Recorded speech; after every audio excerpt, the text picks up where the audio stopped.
Welcome to the Cougar Cast here at the Kokomo Post Sports. I'm your host, Jay Stevens, and this is the place to get all the information on what's going on inside the athletic department at IU Kokomo. And joining us once again, it's my guy, Grant Patterson. He is one of the two assistant athletic directors at IUK. And Grant, for the second year in a row, the Cougars are hosting the opening round of the women's volleyball tournament. Yeah, we were hoping that we would be hosting, and we are once again this year for a second consecutive year. It just goes to show the work that's been put in by head coach Heather Hayes in her 12 years at the helm of the program. It's been impressive from the get-go, really, starting off with a big-time season back in her first year in 2013 to this point, hosting a second straight NAIA volleyball opening round match. And it won't be an easy match. It's a match with a lot of local flair, kind of headlines, if you will, in terms of IU Kokomo athletics, multiple interminglings between the two programs, I would say. And I'm sure we'll get right into that in a second. Yeah, that's one thing there. But I think not just as Indiana Tech, I don't care if it's a school at Indiana Tech or if a school way down south or northwest. I don't care where it is. It's two schools inside the state of Indiana playing together in the opening round of a national tournament. That speaks volumes about the talent inside the state. Yeah, 100%. I know of at least 5 teams off the top of my head from the state of Indiana who qualified for the volleyball national tournament. So that just speaks to the level of play. Honestly, you kind of hate to see that 2 Indiana teams are going to play one another because that means that only one of those two can advance. But yeah, so I knew it was a possibility that Tech would come here. I didn't think so going into the show. I thought it would be Lindsey Wilson, so I was interested to see where the selection committee would put us, but who they would give us in the first round draw. So I was a bit intrigued and just like, of course they did this. Yeah. Even though they probably didn't know everything, it's just like, of course they did. Of course they did. It's also one thing that it's here. It's Saturday at 1 o'clock. I was checking the website. I know there may have been a scheduling conflict, but you guys kind of figured that out with another event happening that day. Saturday at 1 o'clock. What are some things fans can expect that are planning on attending that match this weekend? They can expect one hell of a match. I think we had around 725, 750 people in a 1,000 in a gym that seats 1,000. Yeah, last year for our opening round match against Morningside, and that's a team that probably brought 30 to 40 people total, having to make the long drive from Sioux City, Iowa, which is where we'll be hoping to go. So I think Indiana Tech will bring at least 100, 150, maybe 200 people to Saturday's match. So it should be an intriguing, interesting environment, probably a tense environment because, a loss sends you home for the season. And just to add the family flair that we have, I'll get started on it here now. Their head coach, Matt Fishman, was an assistant under Heather Hayes at IU Kokomo. His father, Randy Fishman, is not only a donor of IU Kokomo athletics and IU Kokomo volleyball, but he serves as essentially their director of operations, does a lot for them behind the scenes, is with them at every single match throughout the season. So a bit tough there. Obviously, Randy has a good relationship with the Indiana Tech volleyball players, considering his son is their head coach. So in a way, he can't win, but he also can't lose. So he will have one team going on to Sioux City, Iowa, but put Randy in a tough spot. Felt extremely bad for him yesterday. But one of the best players in IU Kokomo volleyball program history, Nisa Baker, she's a graduate assistant on Matt Fishman's staff at Indiana Tech. She played at IU Kokomo, transferred on to, I believe, Wright State, a Division I power. So it'll be a nice welcome back for her. Sydney Gehrig, a former IU Kokomo volleyball player, was the assistant at Indiana Tech last year. And then finally, I believe I'm hitting all 4, but assistant coach Audrey Talley, formerly Audrey Strasma, her sister JC Strasma is a freshman at Indiana Tech. So, and on the volleyball team. Yeah. So 4 different crazy connections that are going to be a big reason why this is such a big time environment Saturday afternoon on the campus of IU Kokomo. Now these two schools have met previously. I think I saw 6 times all time. I think IUK leads the all time series 5-1. One thing I saw when I was looking this up was there's been a lot of neutral site matches. I don't know if any of them have been held here between IUK and Indiana Tech. Do you know about that? I honestly couldn't answer that for sure, Jay. I don't know of any that have been held here.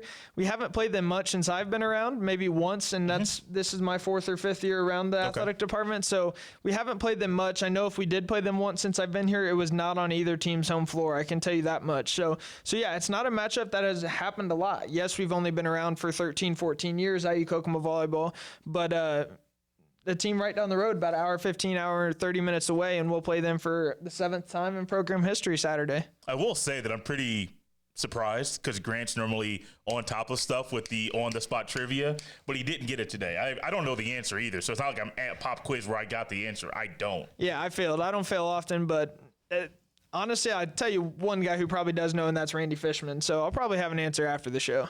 One thing we do have an answer about is what happened a week ago, and it was in the conference tournament that IUK hosted here in Kokomo. Yeah. Unfortunately, it didn't end the way that we were hoping it would end, where they ended up losing a 5-set match in the championship game. Yeah, so Friday started out with the semifinals. Obviously Tuesday, and it cruised to a sweep over Midway in the quarterfinals. Friday 1-4 over St. Mary the Woods, a St. Mary the Woods team that tested us just the way they tested us earlier in the regular season in our first River States Conference match of the fall. So wasn't necessarily surprised to see us struggle at times with St. Mary the Woods. They are scrappy, to say the least. I think that's the best description of their squad.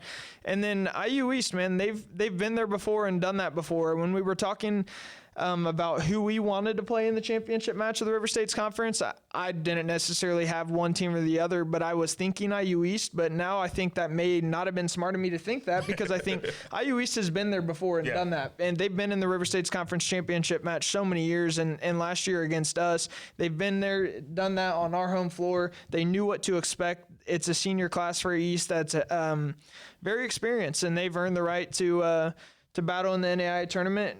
They earned that before beating us, but then to beat us in their senior year was just the capper to their career. So it was a well-played match, hard-fought match, but it only dropped us a couple spots in the rankings. I believe we're in the 13 to 15 range, and we were tied for 11th. So glad to see that it didn't bump us down too much, and that we're still a host Saturday in the opening round. So hosting is one thing that Ohio, I'm thinking about a football game this Saturday, that IUK is doing 2 times on Saturday. There is a volleyball match at 1. There's a men's basketball game at 6 o'clock on Saturday.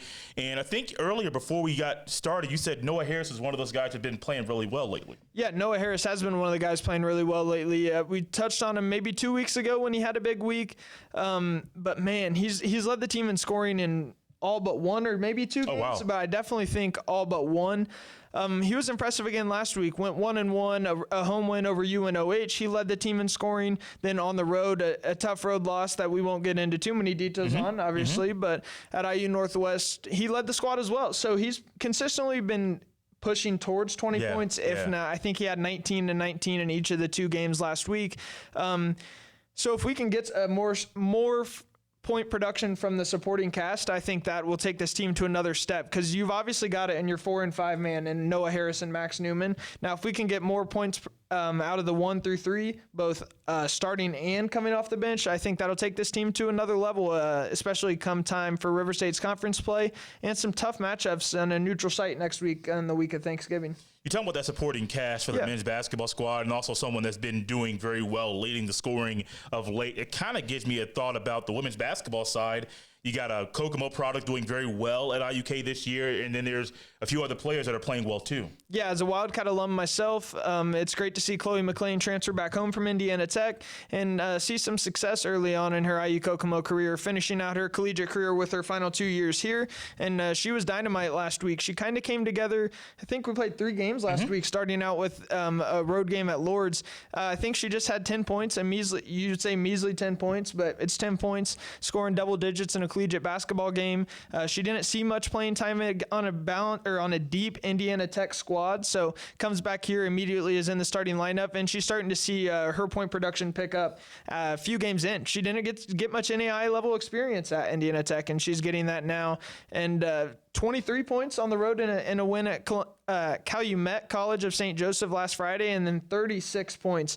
That'll pretty much seal the River States Conference Women's Basketball Offensive Player of the Week just about any week. But when you score 36, 23, and 10 in your 3 games and total 69 points for the 3 games on the week, that's pretty damn good. So shout out to Chloe McLean, the freshman local product out of Kokomo High School. It was good to see her get going. But coach was quick to make it clear that Mia Cady, Kelsey Langley, and Shamaria Walker all played huge roles on the weekend as well. well. 1-2 week, but still a tough loss at St. Francis, a game in which they were hanging with for much of the 3 quarters. Fourth quarter kind of got away from them. But yeah, some bright spots so far in a young team, a team that's experiencing new things with the first-year collegiate head coach and Lisa Pfluger, but they'll continue to grind and get better, and we'll see that come to fruition in River State's conference play. Let's go back to volleyball, because before we bring in Alexa Roberts, who is the new assistant AD for operations, I believe, at IUK, I want to go back to volleyball. She used to play volleyball, actually, at IUK before getting hired at the school this year. She's excited about the game, but also I'm excited. You're excited. If fans want to go, how much are tickets? Man, it's honestly so cheap to see such a high level of a collegiate sport being played. $10 to your adult, 13 and up is $10. No discounts of any sort with it being an NAIA tournament match. $7 for children, 13 and up, I guess. 12 and under are free. So we're not going to make you pay a whole lot to come see such a high level of volleyball. I would recommend you get there fairly early with the number of fans that we have from our support. If you want a seat that you prefer, you might want to get there early because it's a 1,000-seat gym, and I really do hope and expect it to fill up pretty quick on Saturday. So there's that part there. Yeah. Now let's just say there are people that can't get out on Saturday for whatever reason. They have to stay home and they want to watch it from home. Can they? Yeah, we are not in the business of selling our stream, making any profit off our stream. We're not allowed to, being an IU satellite school, but I don't think we would either way. Yeah. And so great to say that we are one of probably 2, 3, 4 schools this week in the NAIA volleyball opening round that are streaming our matches for free. So I take pride in that. I mean, obviously it'd be nice if we could have that money, but it's nice to put on such a good broadcast that's at no expense to the viewers. So yeah, IUKCougars.com, click on the fan zone at the top of your screen, IU Kokomo Sports Network, that's where it'll be streamed. Saturday at 1, the stream will start at 12:45 with Mike Christopher on the call. So yeah, tune in for sure. I'm excited to say the least, Jay, but man, I am very nervous already. I want the match to be played tomorrow at this point. I will tell you, I've been in this gym one time when it's been full, and you are going to be amazed at the atmosphere, how loud it's going to be, how excited fans are. It's one of those matches you want to be at. If you're able to be there on Saturday, make an appointment, put it in your calendar now to be there Saturday to watch these talented young ladies play the national tournament here in Kokomo. It's not everybody has the opportunity to do that. It's a luxury that IU Kokomo does. Go watch them play. I appreciate my guy Grant for coming on the show. And coming up next, Alexa Roberts, who is the new assistant AD at IUK, is joining us on the show to kind of introduce herself to us and what she's going to be doing at IUK. As the Cougar Cast rolls on, I'd like to welcome into the show the new assistant athletic director for operations at IU Kokomo. It's Alexa Roberts. Alexa, welcome to the show. Hi, thank you for having me. When you got word that you were in the running for this position, what was going through your mind? I was nervous for sure. It was my first, like I like to call it, big girl job right out of grad school, and it was a position I really wanted because it was at my alma mater, working with people that I was directly under when I was in college. I was a volleyball player, and our head AD is the head women's volleyball coach too, so I was right under her, and I was going to be an opportunity to be there again. So I was excited, but I was nervous, but I would say excited more so. Are you still excited now that you're a few weeks into the new role? Yeah, now that I'm here and with everybody, it's nice that I know a lot of faces, and even the new faces, it's so easy to talk to them. It's so easy to get to know everybody. And it's been fun learning so far, and they kind of just threw me right into the thick of things. We had a lot to do right when I got here, early November, so it was a lot on my plate, but it's been super fun so far. If I remember correctly, I think it was your first week, there was a basketball game on a Tuesday. How about you being thrown right into the fire? Grant's here, and he's like, I got to go back. I got to help Alexa. What was that first week like for you? Yeah, so first day, we had eligibility due for a couple teams going into like their winter. Yeah. So we had to get that done. So Heather, our head AD, she just was like, well, we're just going to try it. And she literally pulled it up on the computer, showed me how to do it, and then sent me on my way and said, bring back any questions. And then texted me later and said, oh, there's a men's basketball game. I didn't even have the schedule for the sports yet. Ooh. And she said, there's a men's basketball game tomorrow night. Grant does the stats, so you're going to have to be the event manager. And I said, heaven forbid something goes wrong on my second day. Like, I'll be there. And she was like, nah, it'll be fine. And it was fine. But it was kind of stressful at first. I was like, man, I got to be here, be in charge. Like, heaven forbid anyone asks me anything. I'm going to have to be like, I don't know. I don't know what's going on. It's like, oh, okay, cool. I will say though, for you and this being your first big adult job, you're working with someone that was your former coach. So I think that would make your transition somewhat, well, not somewhat easy, but easier than maybe it could be. Absolutely. I think even during the interview process, I had a one-on-one with her, and she said, honestly, like, this is what we do when we interview people, but it's a lot easier to explain to you how I am as a boss, because it's very similar to how I am as a coach. And I've worked with her for 2 weeks, and she's very similar. Like, she's super helpful and wants to be hands-on, but she wants someone who goes out on their way and just comes back with questions. And that was a big thing for her as a coach too. Like, she'll give you what you need. If you have questions, come back to her, but you're kind of there. You're trying to do it yourself. You know what I mean? So she's very similar, but she's also very on top of things, and she likes things done very promptly, and I'm the same way. So it's easy to work with her when we have that in common. Now, is it easy to work with Grant? Listen, I'm just kidding. Grant, it really is. He's awesome. He knows a lot. No. Don't sugarcoat it. I don't care if he's here or not. Give us the real answer. I promise. I swear. I've only been here for 2 weeks, and he really might be a pain later on. I'm sure he is. However, he does know a lot, and he's young like me, so it is nice to have someone we're similar ages, but he has been here longer than me in the working field. Not an athlete, but in the working field. So it is nice to be able to go to someone who's like, listen, you're going to be fine. Like, we're all the same age. I've been doing this for a year. So it is nice to have someone like that. So he's really good to work with. Why come back home to the school? I don't know exactly where your hometown is, but why come back to IUK? I'm from Noblesville, so I'm from fairly close. That's not too far. Yeah, not at all. And I was in Nashville, Tennessee for a couple of years, and I miss my family. We're all really close. So that was a big part. But even bigger is that when I came to IU Kokomo, it became my favorite place on earth. And I tell everyone, like, if you talk to me for 5 minutes, you know that I love Kokomo, Indiana in general, but especially IU Kokomo. And being an athlete there for 4 years, it changed my life. It was the best. I would go back if I could. And so the opportunity to come back and be in that same field, but just in a different role, was super exciting for me. And it was something I wouldn't have turned down. What were some of the highlights of your playing days here? Oh, gosh. We have all day. A lot. A very specific one. It was I even put it as my favorite memory for my senior day was when I was here. We were ranked we were in the top 25. It was during COVID when we had that really long year, and we took down Indiana Wesleyan when they were ranked number 3. That was a huge win for us. And then IU Kokomo turned around and did it this year when they were ranked number 1. So that was a huge memory for me. And then when they did it again this year, even as a viewer, it was exciting, and that was a big thing. But just being, here all the time, Kokomo's so tiny. I liked that. I lived with my friends for 4 years. We lived in a house here. We loved it. Traveling all the time, being with the team. It was the best days ever. Speaking of the volleyball team, I know you're now here working, but that volleyball team's hot. Unfortunately, they did not win the conference tournament. They won the regular season title. But now they're about to go into the national tournament once again. You got a home match this Saturday against Indiana Tech. I can already tell you're excited by the look on your face.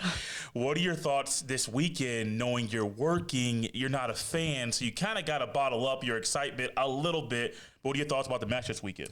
I'm excited. This is huge for volleyball. Indiana Tech is such a fun draw. There's lots of fun connections there. I know you guys will get into that. But it's such a good opportunity. It's to bring people to Kokomo, to really get some recognition for the team in the community and even outside of the community. And I was in this position as a player, so I know how exciting it is and what a big deal it is. And it's nice to see how many faces come in nowadays. Like at first, it was kind of like we had that small gym. It was hard to get a lot of people in. Now they've got this big space. They can bring in a lot of people. Everyone can come and watch and cheer. But yeah, it is hard to not come as a fan, because I probably would have been here as a fan. Like, I probably would have traveled. I know some of the alum and my friends are coming down just to watch this game. So that's a big deal. And I will have to contain excitement a little bit. I'm also used to being I coached volleyball in Nashville. So I coached college volleyball. So I got to be at least on the bench and cheer that loud. But now I kind of got to be chill. I got to make sure everyone else is not getting rowdy. I can't get rowdy myself. So. Do you still want to coach?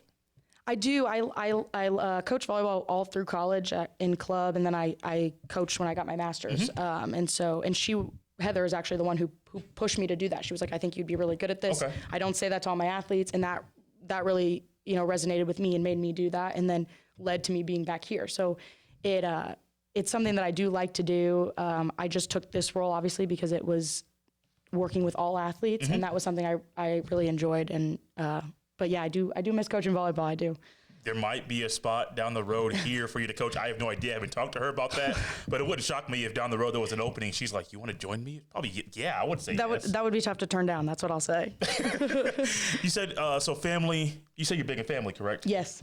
Thanksgiving is next week. It's hard to believe that it's almost here. What are some Thanksgiving traditions you guys have? My family actually, we all get together at a little, it's a building owned by a church, and we just rent it out. And no one in my family wants to host Thanksgiving. They're all like, listen, we love Thanksgiving, we love being together, but no one wants to do the cleanup. So they rent Everybody's there. I know, Everybody but can pitch in. It's a bit, come on.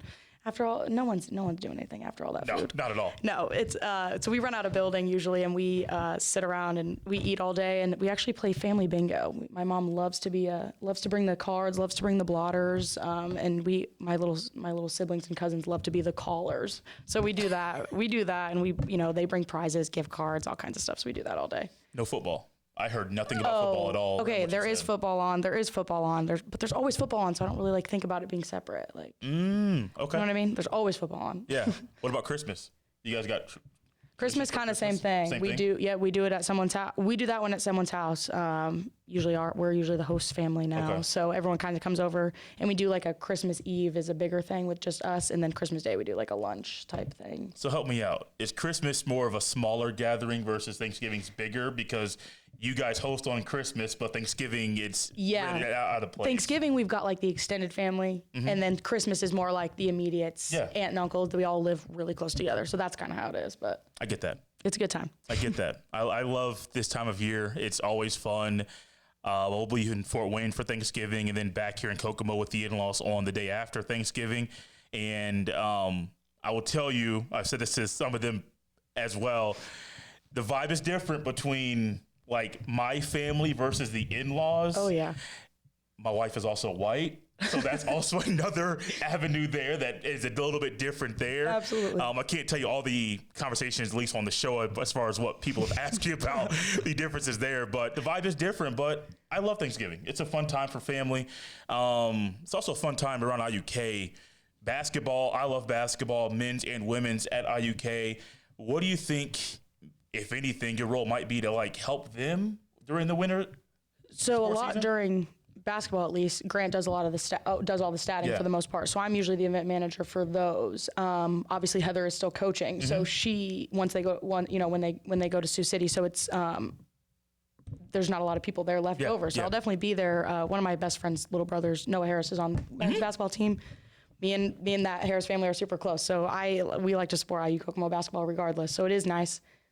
It's nice to be forced to be there because I would want to be there anyway.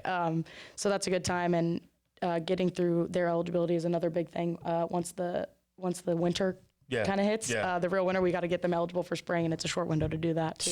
We got to make sure they can play. I didn't ask you to pick who's going to win between the Cougars and Indiana Tech on Saturday, but you kind of already told me you're kind of assuming. I hate to say if. I like to say when they make it to Sioux City. That's what I like to say. I mean, they're good enough. They made it last year. I was kind of bummed that they didn't win the conference tournament, but I do think they have what it takes. I'll say it. I don't care. I'll say it multiple times throughout the week. I think they do have what it takes to win on Saturday. And I enjoyed this. First time here. Hopefully it's not the last. What are some last comments you have about your new role here at IUK? I'm just excited. It's very... It's like an honor almost to be able to come back and give back to student athletes. Not just work for the university, but work specifically for athletics is really huge for me, and that's what I was excited for in the process of the hiring process. And then now that I'm here, it's real now. We work to, maybe not eligibility doesn't feel like giving back, but it really is. Someone's got to keep them eligible. Someone's got to keep track of their grades, of their their GPA. Someone has to do it, and they wouldn't play if they didn't have that. So it is nice to be in that role and give them something, and hopefully give them the best 4 years, just the way that I feel like I had the best 4 years here. I appreciate Alexa for coming on the show for the first time, hopefully not the last. I appreciate Grant for coming on the show once again as well, the two assistant ADs at IUK on one show here at the same time. I like the combination. Hopefully we do it multiple times throughout the year. Guys, this has been the Cougar Cast. We'll see you next time.